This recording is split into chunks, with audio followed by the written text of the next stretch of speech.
Test. Okay. Hello, everyone. This is Weilei from Streamr. In few minutes, I will be presenting the data union framework and in combination how that might work with a DAO rollout.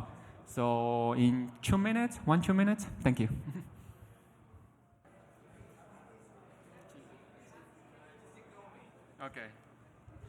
Okay, let's get started. Data unions and data DAO. Hello everyone, my name is Weilei. I'm from the project called Streamr.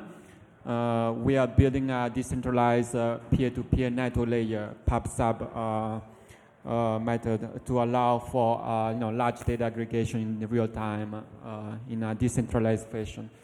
So today I want to walk you through the data union framework that we're planning to roll out in the next quarter or coming quarter. And also how that might look like in combination to a DAO implementation on top of it. So this is the quick agenda. I want to go give a quick overview of our current state and then how the Streamr Data Union framework looks like, or what are the layers they are composed of, and also how a serverless app or app deployment on top of it is like. We have a few projects from the community that have been in progress that are quite interesting that I can give you an example of. And then in the end, I will show you a proposal of a data DAO, of a community developed app, a mobile app that we're trying to launch as an initial test, maybe one of the first data DAO being rolled out so far. And how the key part is how you can achieve self-sustainability on the long term.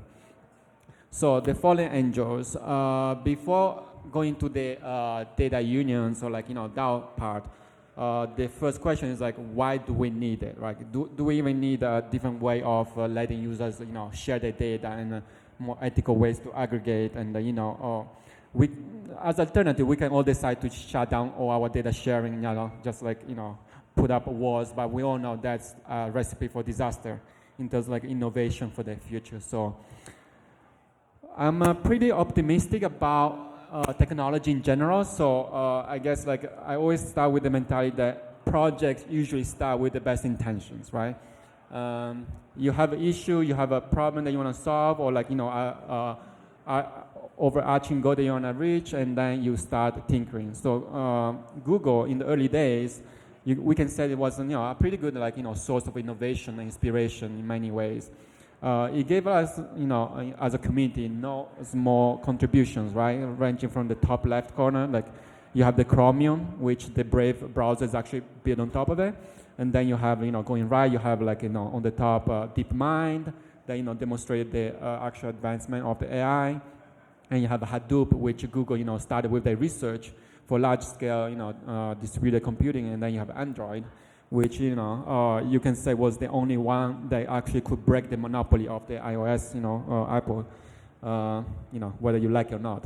And then Google Maps, that's my favorite because I realized actually, with Google Maps, you incentivize people to explore and be way more connected globally than you might expect. So that was a great contribution. But I was trying to summarize how the trend of those tech giants evolved over time, and I came up with this graph.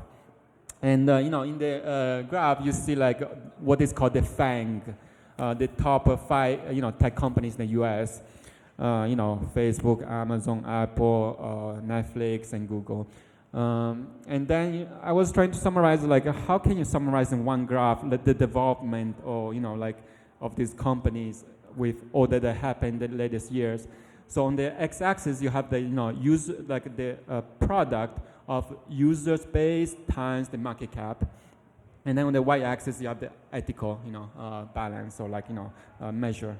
And I think it's not too far. It's not a scientific research, but it's not too far to say the larger a platform grows and the more money they make, the less they care about users, focus ethical points whenever they make the decision. So the trade-off is there, and we know what is happening with some of those companies.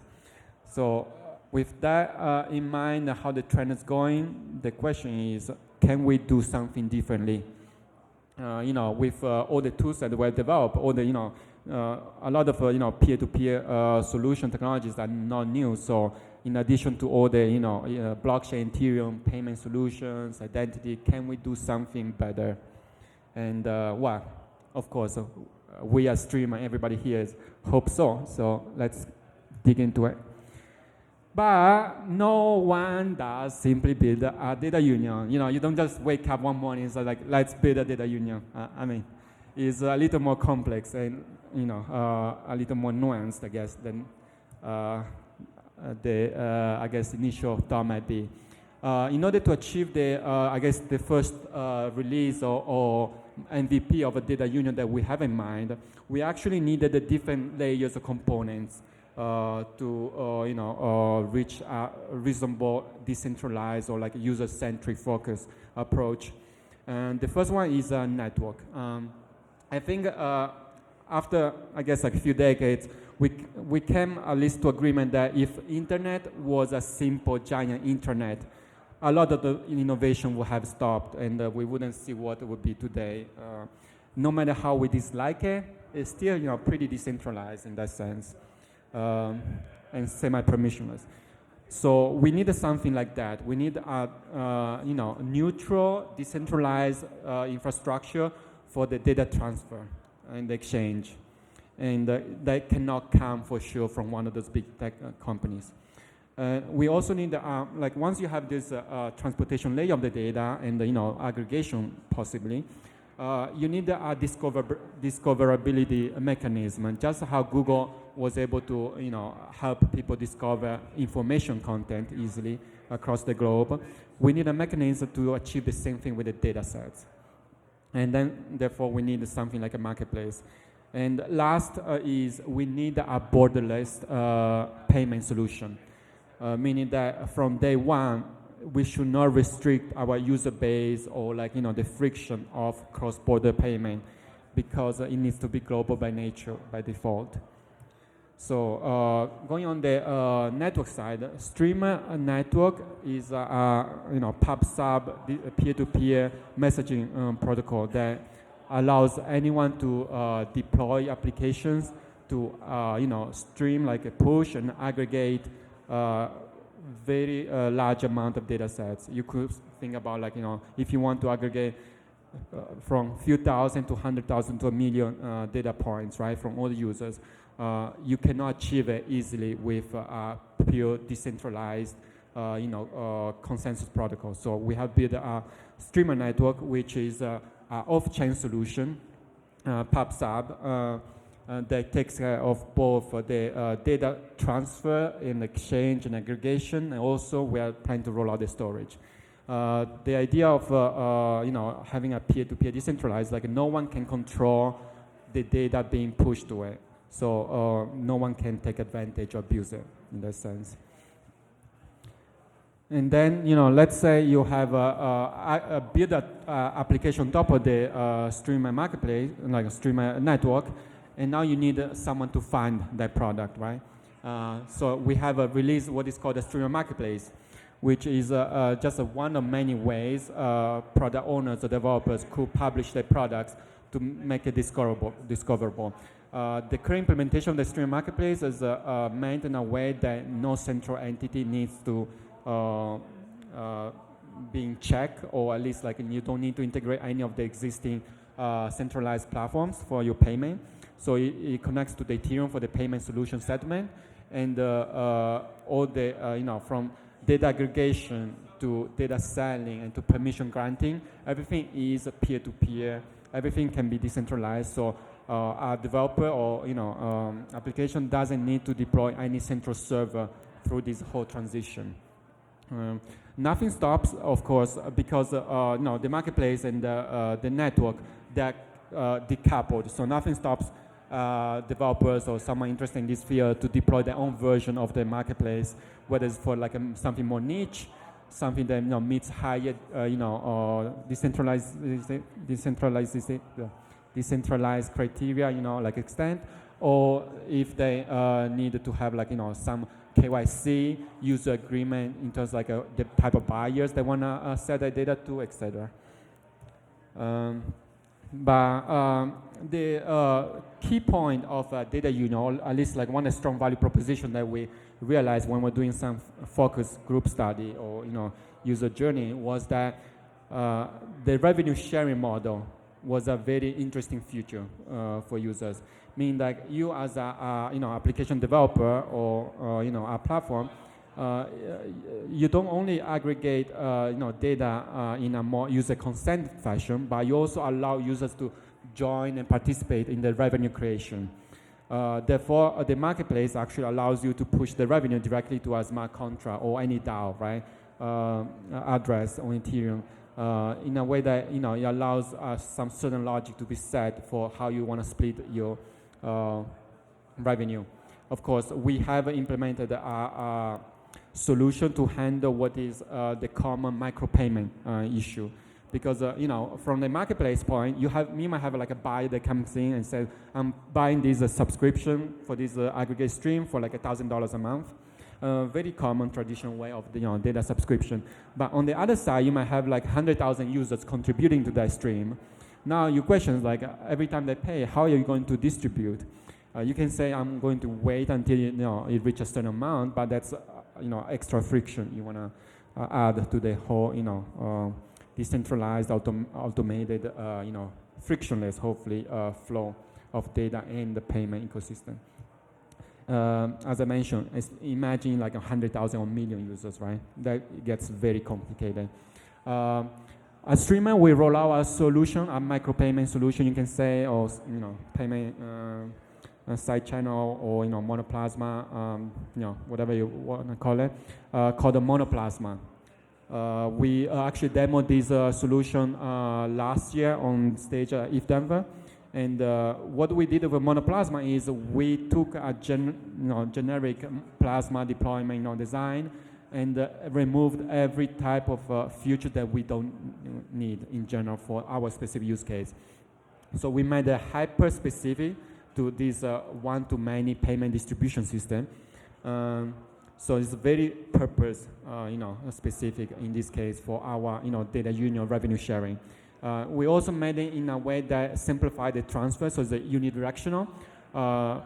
Members of the Monoplasma cannot send a transaction to each other, because the whole goal is they will receive revenue share from the application and withdraw it, for their own use. So it's not like, a payment system for peer-to-peer payment.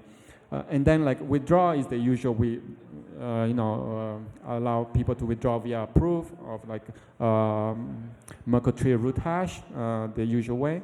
And we have the operator validators.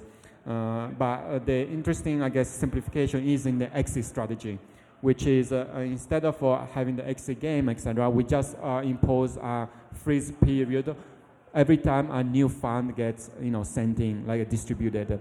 So let's say a buyer comes in today, sends like $1,000, gets distributed to user, that $1,000 distributed among all users, let's say $1 per user. That dollar will not be available for withdrawal until like 2 days after, let's say 48 hours. But after those 2 days, users can withdraw at any given time, so they don't need to wait, like say, from the request of the withdrawal 7 days for the exit game, etc. for other things. And we have, some operator validators to keep a balance on the scam, of course, side. And this is like, the simplified flow where you have the operator that, keeps track of all the distribution on the ledger counting of like how many, tokens or revenue is assigned to each user on an off-chain, while the on-chain smart contract actually receives the payment. And whenever someone wants to withdraw that share, they will just send a proof on to the on-chain Monoplasma contract to withdraw. So now that we have walked through all the components of, let's say, of what is needed to create a data union, this is a quick recap of what is needed in a traditional sense of someone that wants to deploy a data union, like a data common aggregation and revenue sharing generation, right? You can see from the traditional, you will use like, a traditional pub/sub system. Payment, you will need a credit card, bank API, what is Stripe, PayPal, or like, bank backend integration. And then you have to build, of course, your custom API to handle all the logic, member, payment distribution, withdrawal, etc. And then you have to host your own centralized server to take care of all the data aggregation, data, permission and granting, and how you do all the usual, Shaban. While on the components that we showed in a decentralized fashion, for the network side, you just fire and forget, meaning like whatever you publish on the Streamr network is peer-to-peer and decentralized, so you don't need to care about the infrastructure. You as a publisher, you fire, and then the system, the brokers of the network will take care of who to send the data to the subscribers. For the payment, as I mentioned, we have Monoplasma or Ethereum. You have all other type of flavor of payment depending on the preference. And the APIs, of course, a Streamr network API, smart contract, the usual. And then the buyer UI will be like the marketplace that I just showed. So one app developer or platform could actually deploy the whole data union in terms like use case without ever having to touch the server side. They won't need to own any infrastructure. They don't need to write any custom API to be maintained, etc. So jumping to more concrete case because we love what is tangible. Here's an example of actually app that was deployed on top of our stacks. More specifically, like the Monoplasma data union. And also our network. This application is called the Swash. It allows people to actually share anonymously their web browsing data, and they get rewarded in exchange with tokens. In this case, it's the data token from Streamr. So as you can see in this UI, Swash is a browser plugin, and that's available for both Firefox and the Chromium based. So it's Chrome, Brave, and the latest version of Edge, etc. This product has been actually developed by external community team, and they launched a beta testing like a few months ago to test out the whole functionality and the user experience. In this UI, you can see, for example, users have the ability to enable the modules of the data they would like to share. For example, search that tackles search engine like Google, DuckDuckGo. You can enable like surfing, Twitter, Amazon, etc. And what we mean by user-centric data ecosystem is when you give users the ability to set their preference. In terms of like privacy, but also like to what extent of the data that we're willing to share. And the Swash allows them to do that, by simply selecting the level of the preference. And if they select medium, then a lot of information might be hashed, or middle. If they select high, like the ID will be randomly rotated in a higher frequency. And this is an example of advanced feature where it allows like users to set text filter, mask, and also like logic. So for example, the data filter layer is actually even below the data privacy. So whatever filter you put will exclude all those content irregardless if you put like low privacy, because whatever you exclude in the filter is supersedes the privacy level. And the interesting thing is that this whole deployment is a client side. This means like Swash does not need to run a server from that side, and therefore users don't need to worry they are like having a side channel way of abusing the data or collecting the data or like doing like some sketchy things. And of course they have an integrated wallet to allow users to withdraw whatever data they have earned on chain from the Monoplasma. So you might wonder, what is the value proposition of enabling a user-centric approach like a Swash?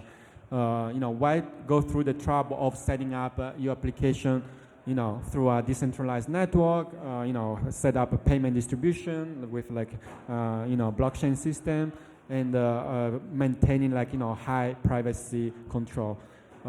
This is an example article that shows, like, I'm not sure if you guys heard about Jumpshot, is a kind of data collection arm of the Avast antivirus security firm.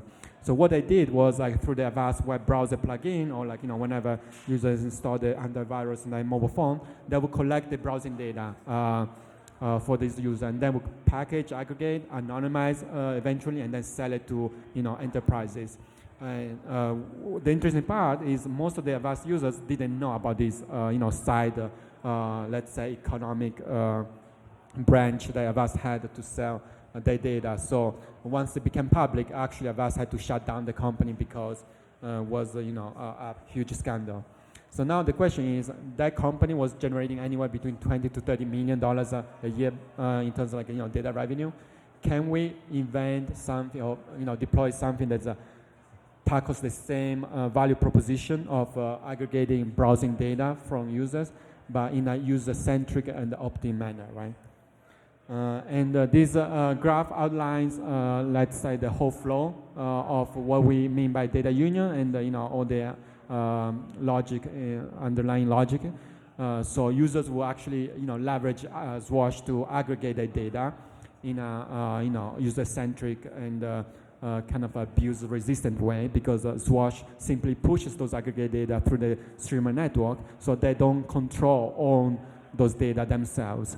And then they will publish this aggregate data stream to the the Streamr Marketplace, where it can only be unlocked whenever someone, like a data buyer, comes in and pays, in this case, the crypto payment, right? So whenever the crypto payment is confirmed, the payment actually gets sent back to the like a smart contract that could be like a Monoplasma smart contract for revenue distribution, or could be like another DAO or entity. So the whole flow could be like end-to-end, peer-to-peer decentralized, without the Swash entity as an app developer itself having like abusive power in terms of like data ownership or data insights. Now, as I mentioned earlier, my goal was to give you a quick overview of what data union framework and example of app, serverless app, or like a DApp deployment look like with via Swash. But also we want to see how we can push this whole notion of data common, data union that's community driven or community managed via another app that our community developers actually develop. And this app is called myDiem. The concept of this app is actually quite straightforward and simple. It's a mobile app that allows users to permit or grant the permission to share their app's usage data. And just like not the app content itself, but just like when you use it and how often you use the app. And so it's relatively privacy free in terms of like risk.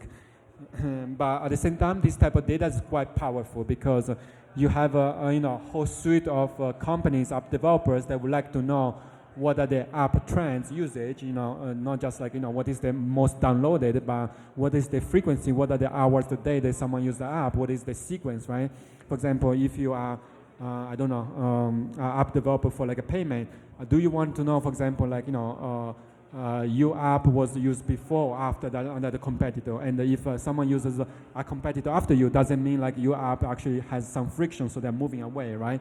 So this whole suite of insights are quite valuable, and the reason why we wanted to focus on a valuable data set is we need someone interested in buying that data set. So what has this one to do with data union plus DAO deployment?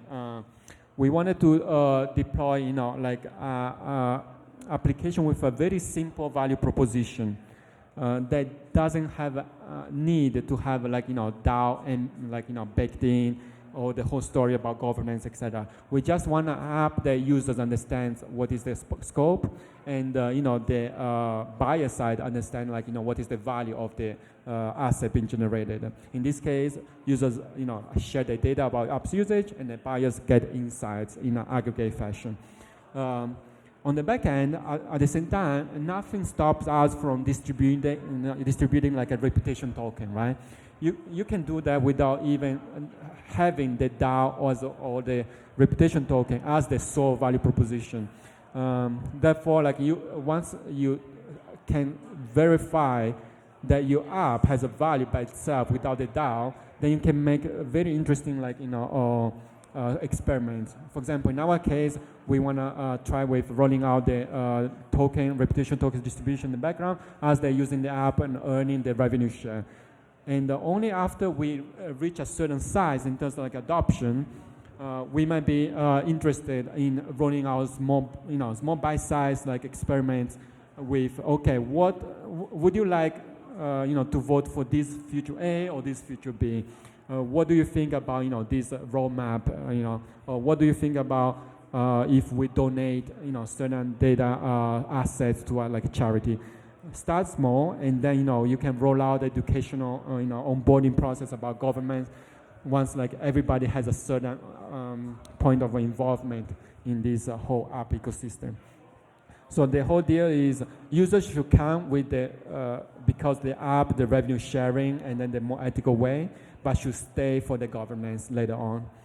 So the DAO should be actually hidden at the beginning for our testing purpose. So this is an example of how this whole flow with the myDiem DAO will look like.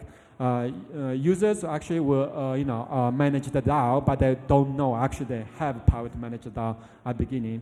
But on the long run, that will be the sole manager because they will have the voting power that's earned through like usage of the app and time and involvement. And the DAO, through the DAO, they will elect and also grant the funds for all the different segments. So you have design development, business marketing, policy, and the operation.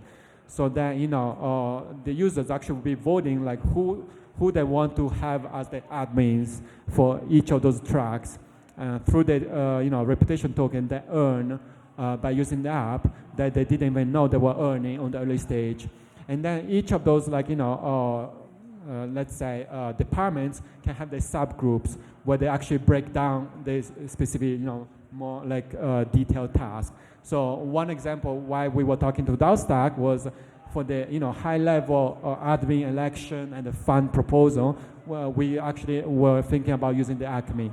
While for the subtask, when each department once they have their fund approved or the milestones or project proposal approved, they can actually create their own subgroup of let's say contributors via a simpler UI like a colony, where just like a task-driven contribution. And you might wonder how does this one give power to the user? Like what if the developer actually screws up or they wanna divert the resource of the data being aggregated, they wanna cheat the users, etc. So another power of this approach is like the aggregated data stream actually generates revenue that gets fueled back into the data DAO, and that's where the funding mechanism, the proposed election would come, and that's why the core value of having the data asset as valuable is so important in this experiment. Now, how can users prevent the application developer, for example, from controlling the environment instead of them?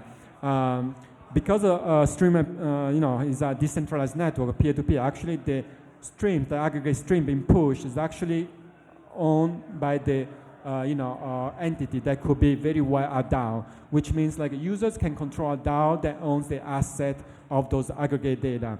So as revenue comes in, there's revenue sharing, etc. But imagine if at point B in the future the developer wants to cheat and sends the revenue somewhere else, etc. Then the user can actually through the DAO cut off the permission to that specific app. Then say, okay, the app developer will not have actually permission to push data to the aggregate stream anymore, and they don't have a permission to actually fetch data from the stream in a way that actually the app becomes obsolete. And they can just move on to another app by electing a different admin. They can, manage the development cycle, so they can, just go through the whole flow again. So in this scenario, the developer is not the one in control, but they're just like the enabler of the upstream data stream, so that users can retain much of a control in the long run in that sense. And this is what we want to test out with the myDiem app and the whole data union plus DAO flow. So that's it. This is the end of my presentation. Feel free to learn more about data union framework and some of the use cases. For example, Swash or myDiem that's going to be rolled out soon in the next quarter as a public beta. Feel free to follow us on Twitter, or if you want to reach out with any specific question, my Telegram Twitter handle is there. Thank you very much.